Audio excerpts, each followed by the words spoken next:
吴代，我感觉有7、8分像了。这2天我打算把杂货店转手，钱一到位，我就带着画像去小商河，大不了见人就问，我还就不信了，揪不出这个人。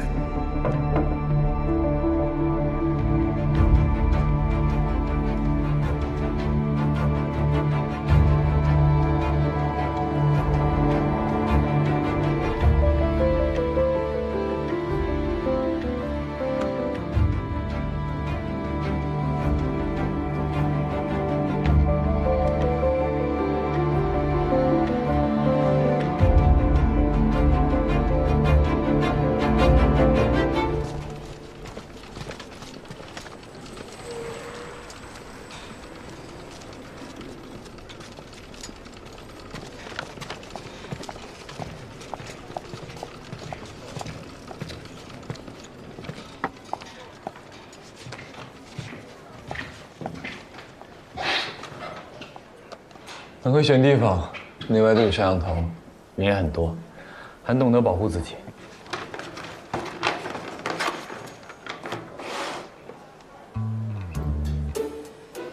放心，没动过手脚。无功不受禄，不受你东西。草莓我也没吃，扔了。木歹，其实我对你印象挺好的，你知道为什么吗？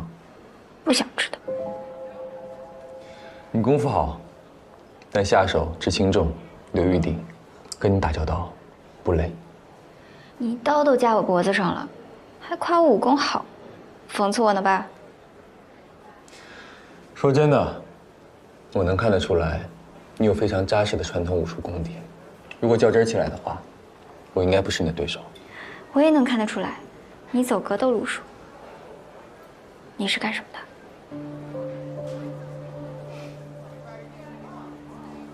无所谓，我也不想知道。你是来谈落马湖的案子的吗？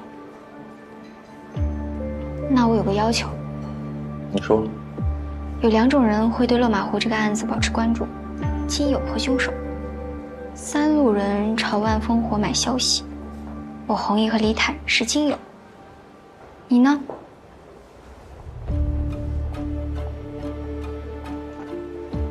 你对我弘毅挺了解的吧？李坦你也挺熟的吧？你找我聊可以，那你要我们全盘托出，你自己藏着掖着的，不太好吧？我很忙哦，你要不说我可走了。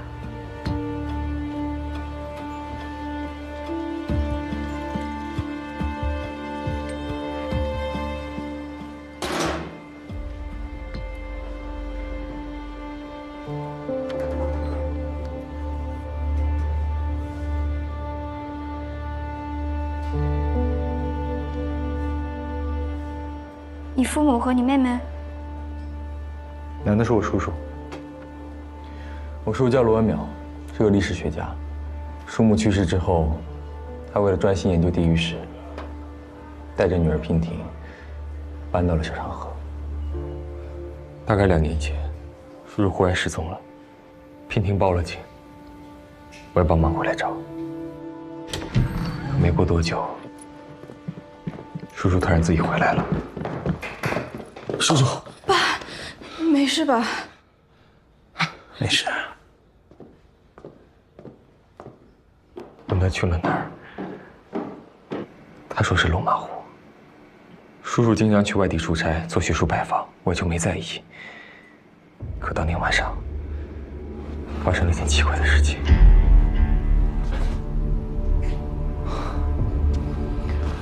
叔叔啊，你怎么还不睡啊？都几点了？ 叔叔，罗人，不要让我去杀人，把我关起来。什么意思啊？我也不知道。我一直追问，可他却表现得像是从来没有说过这句话，就好像…… 跟我开了个恶意的玩笑，可能是正因为印象太深刻了，我一直有所防备，所以我每天晚上都反锁大门。叔叔，我进来了。白天叔叔外出的时候，我也尽量跟着。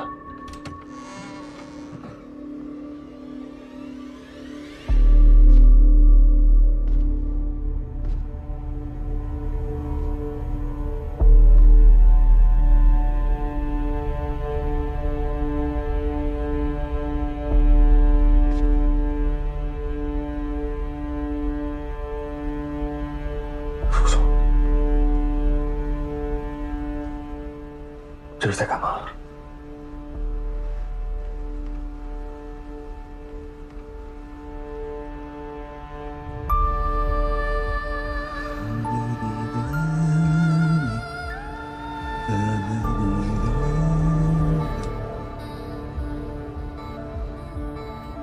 后来几天都很平静，我就放宽了心。可没想到，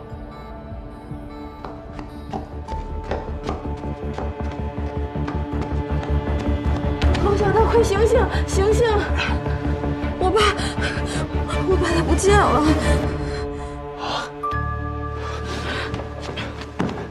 你不是反锁大门了吗？翻墙走的。你相信吗？我叔叔50多岁，肩不能挑，手不能提，连自行车都骑不好。他居然能翻过4米多高的围墙，而且我觉得那个人满头白发，应该好对付。可我没想到，他力气如此的大。我立刻追出去，途经一条小巷，巷子里有一户着火了，里面有人在厮打。你去看了？屋里的景象很惨。李坦是不是也在啊？刚开始我以为李坦是凶手，因为我进去的时候看到他正掐着我叔叔的脖子。你知道的，有的时候你只是看到一个画面，并不是真相，但你会仓促下结论。我知道。当时我把李坦给打晕了，叔叔就在这个时候跑了。我看到他的眼神，那种嗜血的眼神，我立刻明白是我搞错了，我叔叔才是凶手。当我追出去之后，看到他的速度和力量，那根本不是我叔叔，可他确实是我叔叔。那后来呢？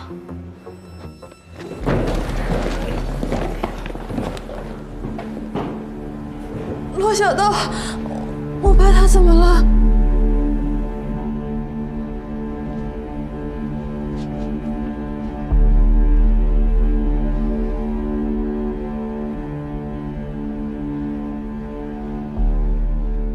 叔叔，你是不是杀人了？啊！我说过，老人，不要让我出去。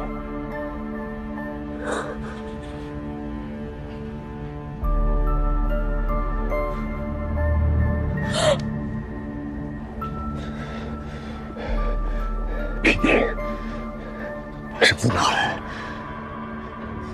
快！我把叔叔绑起来，先去找李坦，他是现场唯一的目击者。我得问清楚，到底发生了什么事？刚发生了什么事儿？谁杀的人？抓住了，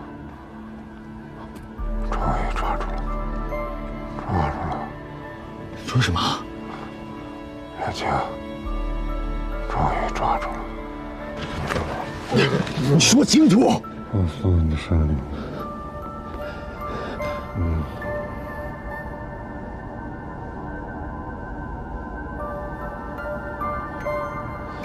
我赶着送李坦去医院，于是把叔叔反锁在书房里面，吩咐娉婷等我回来商量。李坦误会大了，回去我跟他解释解释。我以为把人绑上，反锁在书房里面，双重保险。短时间内不会出现任何问题。我已经尽最大速度赶回来了，可没想到，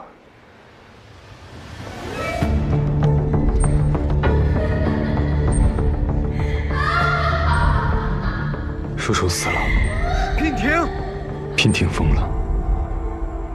我不知道究竟发生了什么事情，也许他听说我要报警，赶紧把叔叔放了出来。可法医鉴定，叔叔是自杀。那娉婷为什么会疯呢？就算目睹叔叔自杀，至于被吓疯，直到我见到了曾春娇，了解到柳树海当时发生的情形，我才意识到，娉婷也许经历了同样可怕的事情。整件事情都太诡异了。我从这个案子开始回溯，从利坦开始查，知道了落马湖案。但落马湖案的真凶绝对不是我叔叔，他那个时候还在国外求学。后来了解到了有霍子红是好人物，然后我整合我所能寻求的一切线索。如果这是一场大戏，现在整个戏演都在霍子红一个人身上。陆丹，我需要你的帮忙。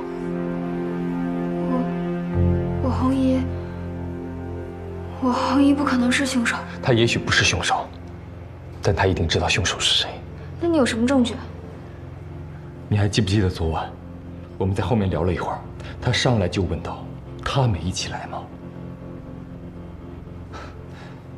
那个他是我叔叔，我叔叔当时就已经死了，一个死了的人，怎么可能做到一起来呢？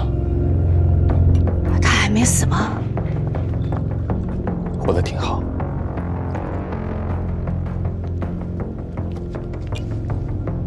他还真能活。我意识到我们在记同一鸭讲，我们说的是同一件事情，但聊的不是同一个人。他说的不是我叔叔，而是真正的凶手。他的语气让我觉得他跟凶手打过交道，于是我扎了他一下。你知道落马湖案的真凶是谁？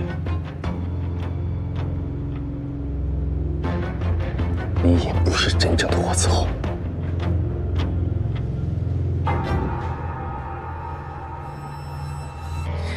接下来他什么反应，你也看到了。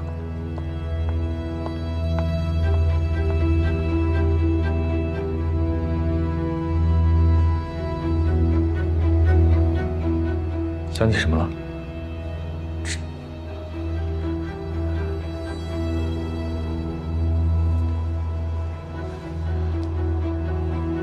张光华。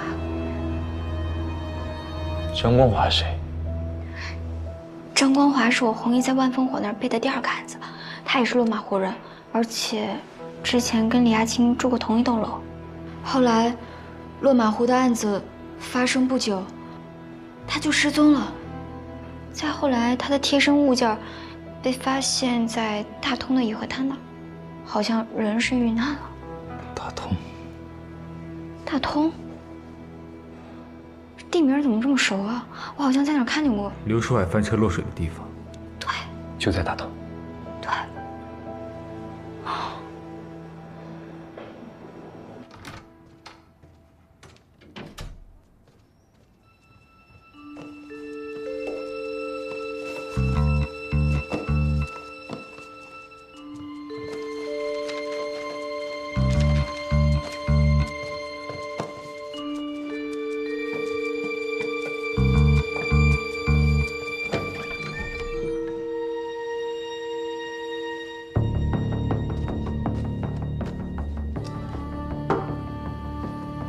红姨把张光华的资料放哪儿了呢？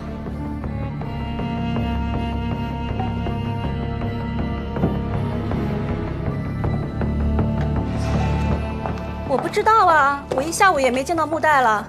行，那你再找找吧啊，哎。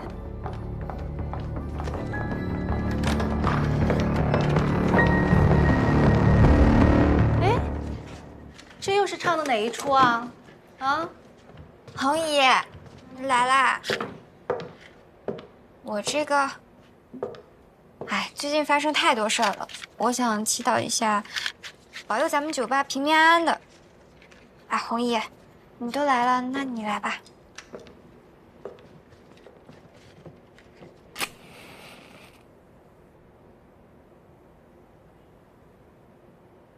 好了。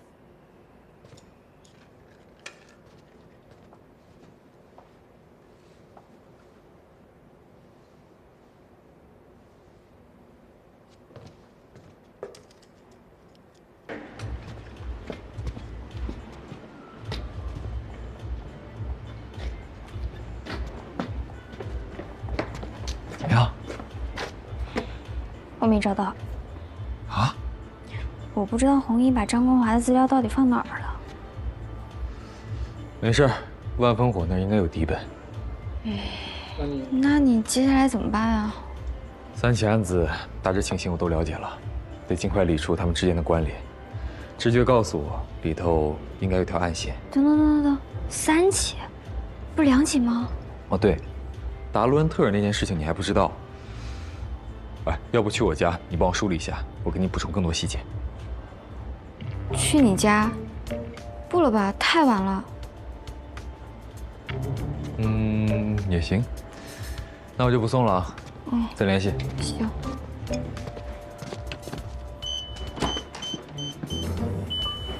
不是，你住这儿啊？那我这……请进。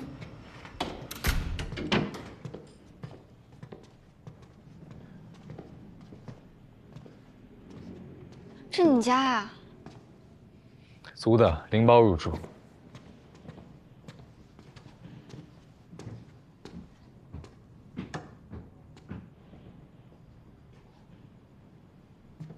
来啊！去哪儿？房间。啊？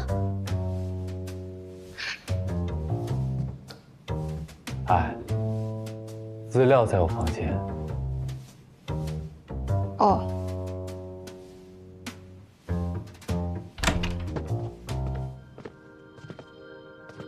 资料在哪儿？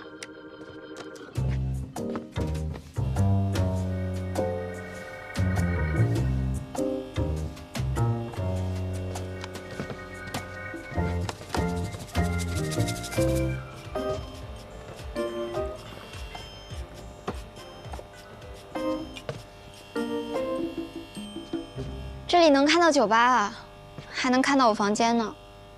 我说这2天怎么总有一种被人偷窥的感觉？偷窥一般是不良目的，我这种叫侦查或者观察。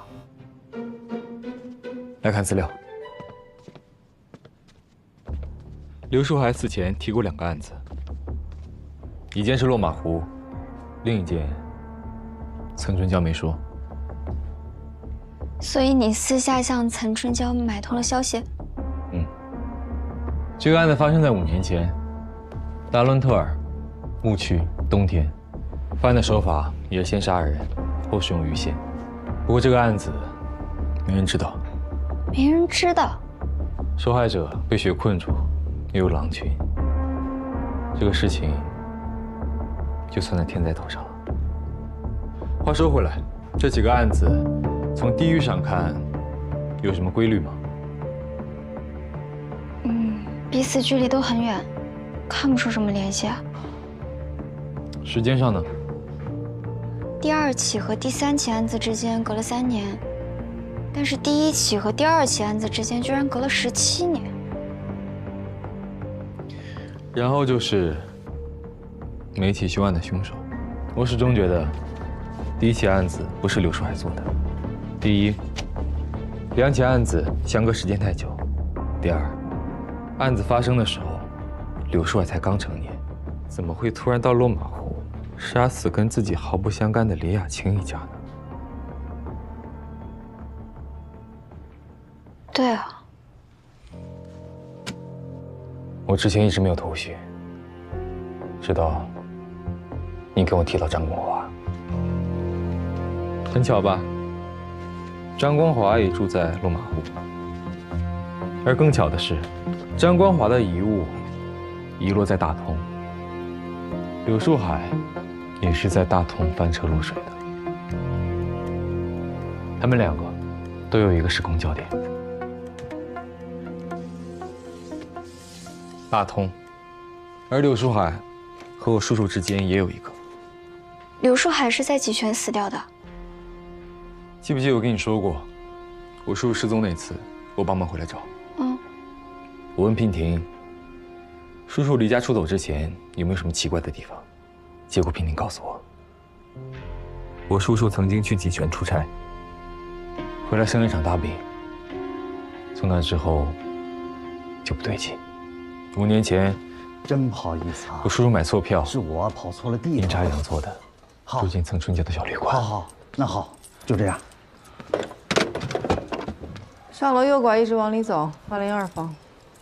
岑春娇说刘树海住203啊，这么巧啊？就是这么巧，单双号门。刘树海死的时候，我叔叔也在。经理已经报警了。抱歉。还记不记得，刘树海死的时候，背后少了块皮？岑春娇说过，他背后的那块皮形状特别规整。我叔叔也是。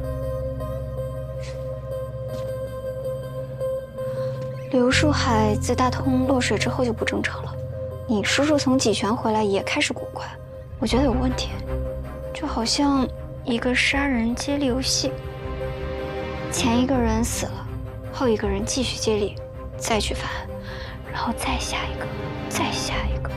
说不定幕后有人全程操控这一切，割走参与者的皮，作为参赛纪念。想到什么了吗？想到什么？接力赛结束了吗？什么意思？刘树海死的时候，我叔叔在他身边，接了下一棒。而我叔叔死的时候，他身边还有个人。娉婷。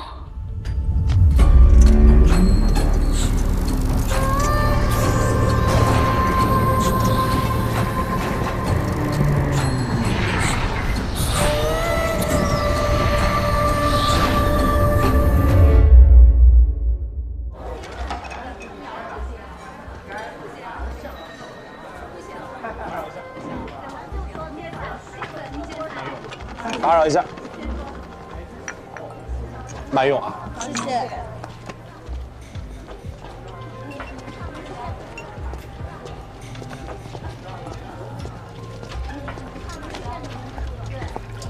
妹妹回来了，你干嘛去了？办事儿。啊？你这么大木袋亲自办事？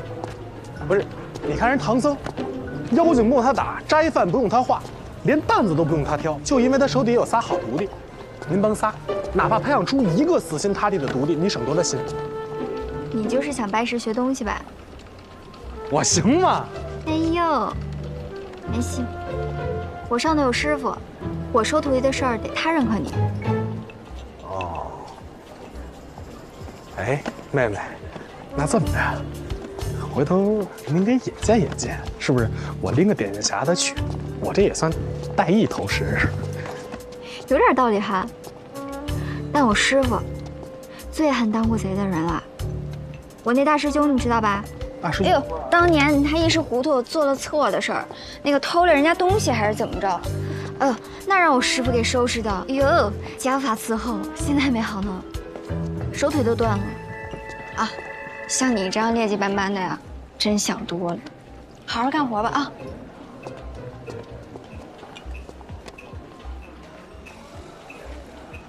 气性也太大了。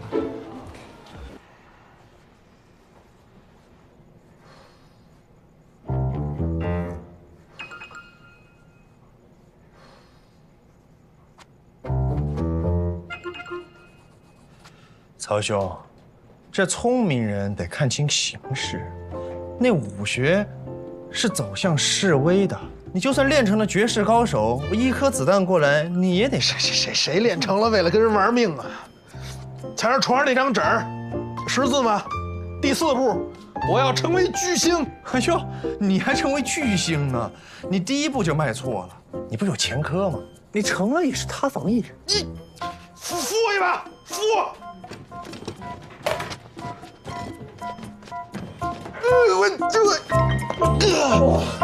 这你竟然练啥呀？啊！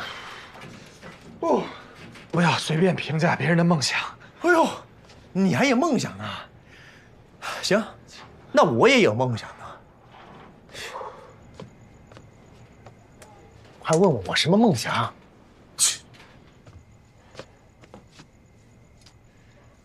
我的梦想呢，就是有一位颜值过硬、温柔可人的富婆从天而降。有句话是怎么说的来着？这许我一世安稳，免我半世流离。吃软饭呗。不是曹兄，这话怎么到你嘴里就那么的俗呢？只是多了些许金钱的元素而已。所以这才是梦想嘛。这梦一梦，想一想就行了。再说一句啊，曹兄，你有地儿睡，有饭吃，将就着活吧。不是三三，你这人怎么这么灰呀？你年纪轻轻的，眼睛里就失去色彩。我可不能跟你一样，就怕白天没什么事儿。明儿啊，我再出去打一份工，哪么扛大包呢？凭自己力气吃饭不丢人，我得让木代对我刮目相看。呦！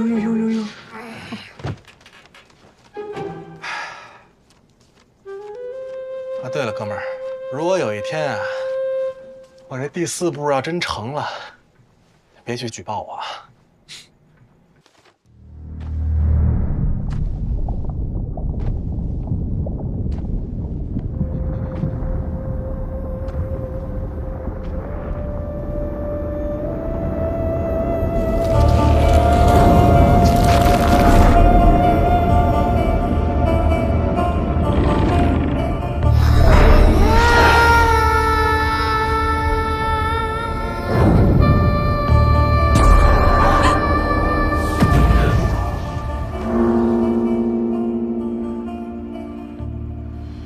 不行，要弄清真相，还是要从弘毅入手。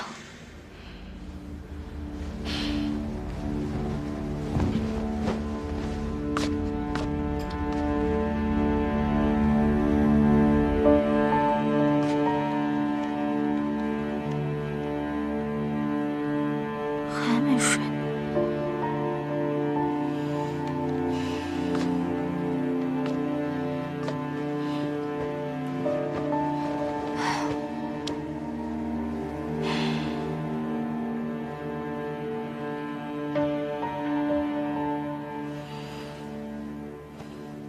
说不定幕后有人全程操控这一切，割走参与者的皮，作为参赛纪念。割皮的人应该就是终极大 BOSS 了。这人会是张光华吗？罗文淼那次也就算了，刘硕还死的时候，岑春娇就在走廊里，那么短的时间，他能做到进屋、割皮、逃走，不留任何痕迹，太可怕了。这哪像人能做出来的？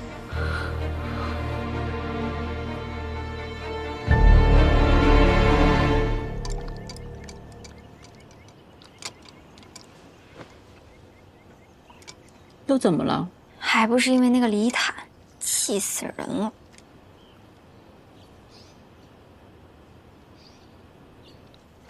啊，他呀，他怎么惹到你了？你说那个李亚青，他充其量就是李坦的女朋友呗。人为了他都搭进半辈子了，工作也丢了，开个小卖部维持生活。他居然跟我说他要把那个小卖部给盘掉，凑钱继续找凶手。你说他是不是疯了呀？还到李亚青坟前说：“我发誓，我一定要给你个交代。”这不搞笑呢吗？别人眼里他就是笑话，让别人都笑话他。你过分了啊！弘毅怎么教你的？要有同理心，那是别人的不幸，你怎么可以在背后这么议论他呢？对不起啊，弘毅，我是不该这么讲李叔，但我心里有个疑问。弘毅，你还记得那个罗润吗？他叔叔、他妹妹，一死一疯，他自己都是个受害者。你是说，罗任也是受害者，而且杀他叔叔的凶手跟20年前的凶手有关系？嗯，所以找到落马湖的凶手特别重要。红姨，我都看得出来你知道一些事情，可不可以在不伤害自己的情况下，把能讲的讲出来？木代，你想多了。红衣真的什么都不知道。我要是知道的话，我犯得着让那个万夫火去打听干什么？行了，你别问了。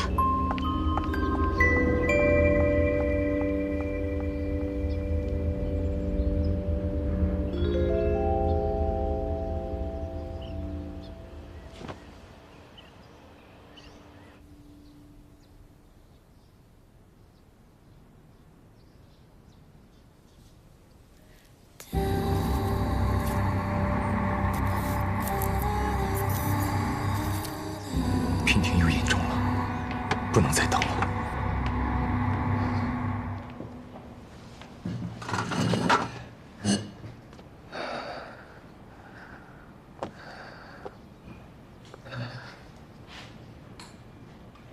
莫代，可以给我李坦的联系方式吗？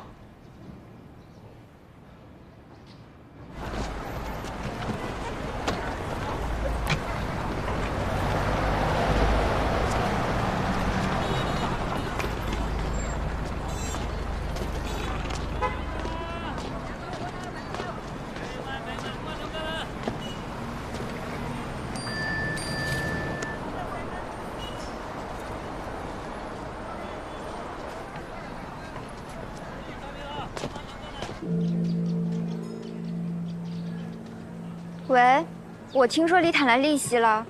嗯，我现在就去见他。那你怎么没有跟他电话说清楚啊？李坦性格冲动，这么复杂的事情还是面聊比较合适。你也知道他性格冲动，我是怕你们俩还没聊上你就被他打死了。我战斗力这么差吗？总之你们见了面先讲清楚，免得误会。哎，我要不是答应红姨陪她来庙里，我就跟你一起去了。放心吧，聊几句而已，不会出事的。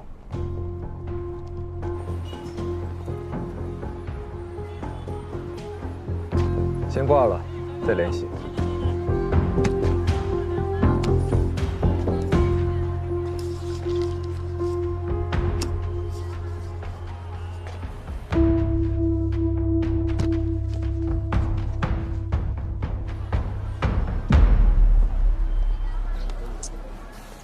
这不过河拆桥吗？也不回信息。木代，红姨，你可算聊完了。等久了。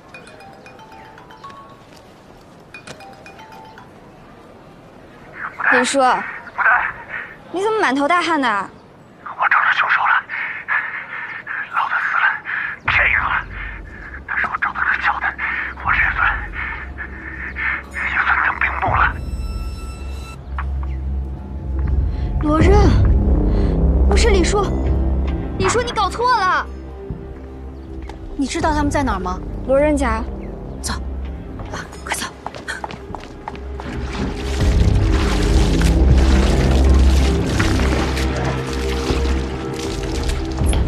别过来！无奈，你出去，快出去！李叔，你别这事儿跟罗任没关系。没关系，我亲眼看他叔叔杀的人，他就是帮凶，居然骗我说他叔叔被人控制了，我呸！我是3岁小孩吗？啊，眼见为实。李叔，任何借口都没有。你先把打火机放下，杀人是有罪的。我连命都豁出去了，22年了，22年了，我终于可以给雅青一个交代了。李坦，是我，李坦。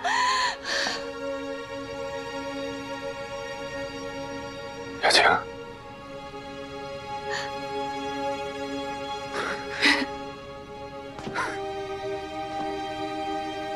雅青，是我。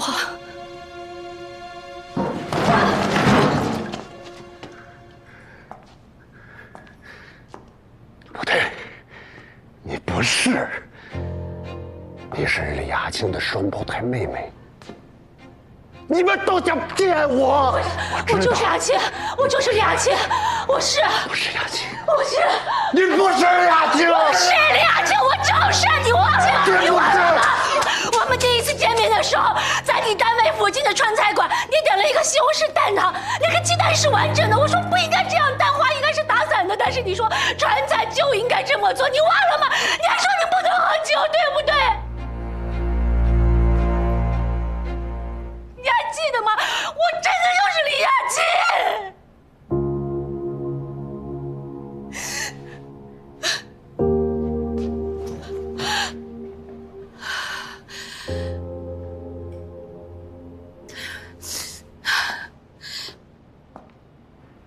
亚庆，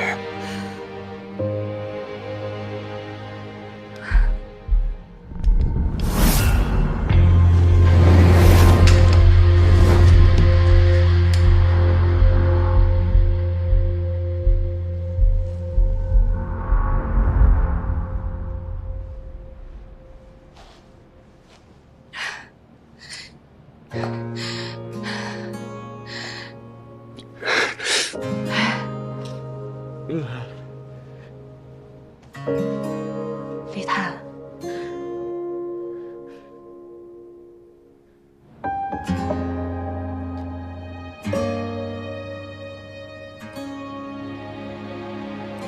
我有话跟你说。哎，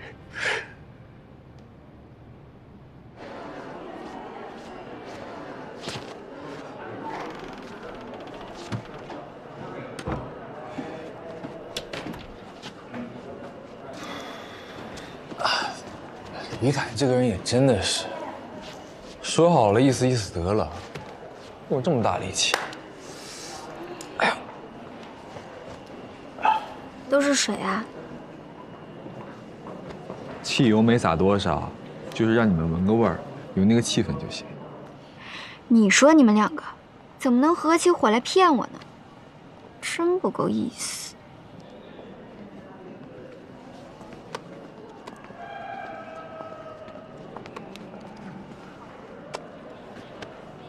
这我早上发给我的，对不起啊，我没时间等了。平顶上的歌是我叔叔杀人前唱的，我本来想跟你商量一下的，但是一来李坦是个急性子，二来我们都觉得不告诉你们，一切反应都是真实的，效果反而好。事态紧急，所以行了下策。我前2天不是睡不着吗？然后我就在想，这个案子的事儿，我突然冒出一个想法来。你说，你说那幕后的主谋会不会是超自然力啊？这很奇怪吗？不好意思，刘树海掉进河里之后性情大变，是被控制了，后来死在小旅馆里，又控制了你叔叔。所以你觉得现在娉婷疯了，是被这种力量控制了？对啊。所以我们现在应该找大师帮忙喽。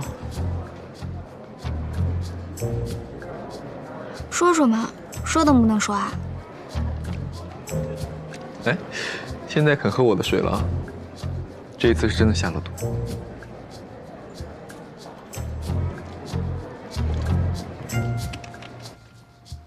其实有好多话早应该告诉你，但是一直没有好的机会。李坦，你也知道当年我跟张光华的事情，因为我爸觉得一直没有面子，所以我只想说对不起，是我不好。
聊的怎么？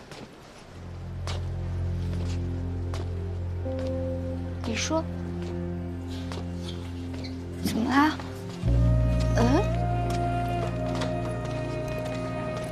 李叔，您去哪儿啊？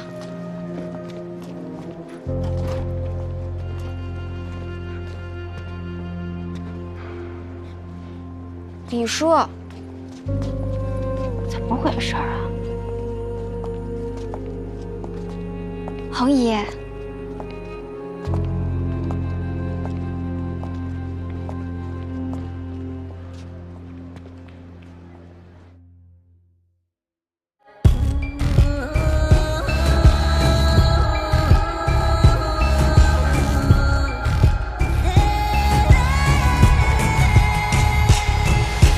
天划破黎明线，告诉我结尾，即将温柔的浮现，在脑海中轻轻一闪而过的封面，而我在黑暗间认得守着分两面，一面是注意，一面在等你。这场游戏始终没结局，踏着走过的痕迹，你换作是我，摸清我每滴泪液，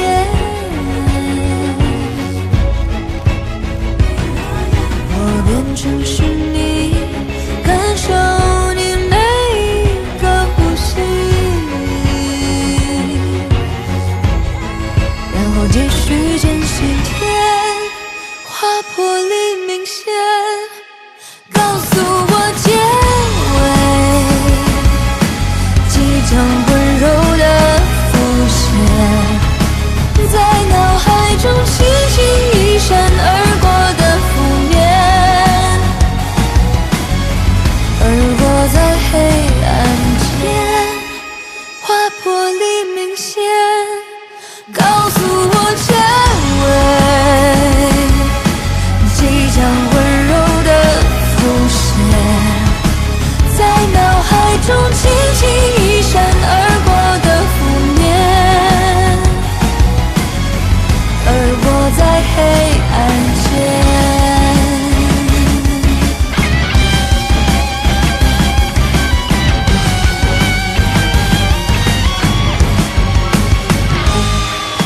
天划破黎明线，告诉我结尾，即将温柔的浮现，在脑海中轻轻一闪而过的覆面，而我在黑暗